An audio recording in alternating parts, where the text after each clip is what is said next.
Herbalife nutrition products எடுத்து weight loss பண்றீங்க அப்படின்னா புரோட்டீன் நீங்க எப்போ எடுக்கணும், ஃபைபர் காம்ப்ளெக்ஸ் எப்போ எடுக்கணும், ஸோ இதை பத்தி தான் இந்த வீடியோல பார்க்க போறோம். அதுக்கு முன்னாடி மறக்காம சேனலை சப்ஸ்கிரைப் பண்ணுங்க. நீங்க புரோட்டீன் எடுக்கும் பொழுது கண்டிப்பா மார்னிங் ஷேக்ல தான் நீங்க ஆட் பண்ணணும்.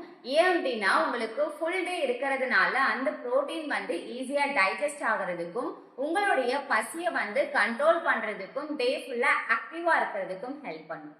ஃபைபர் காம்ப்ளெக்ஸ் பவுடரை பார்த்தீங்கன்னா நைட் ஷேக்ல நீங்க ஆட் பண்ணிக்கோங்க.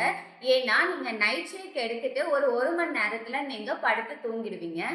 இந்த ஃபைபர் காம்ப்ளெக்ஸ் நீங்க நைட் டைம்ல எடுக்கும் பொழுது உங்களுடைய டைஜஷனை ஸ்மூத்தனா வச்சிருக்கிறதுக்கும் கான்ஸ்டிபேஷன் ப்ராப்ளம் மார்னிங்ல இல்லாம இருக்கிறதுக்கும் ஃபாஸ்டா உங்க பாடியில ஃபேட் பர்ன் ஆகிறதுக்கும் உங்க பாடிக்கு ஷேப் கொடுக்கறதுக்கும் ஹெல்ப் பண்ணும். ஸோ இந்த மாதிரி டெய்லி பேசிஸ்ல உங்களுக்கு ஹெர்பலைஃப் ப்ராடக்ட்ஸோட டிப்ஸ் வேணும் அப்படின்னாலும் சரி, இந்த ப்ராடக்ட்ஸை பர்ச்சேஸ் பண்ணி நீங்க எங்களுடைய கைடன்ஸ் மூலமா வெயிட் லாஸ் பண்ணணும் அப்படின்னா டிஸ்பிளேல தெரியுற இந்த நம்பருக்கு கால் பண்ணுங்க, நாங்க உங்களுக்கு ஹெல்ப் பண்றோம்.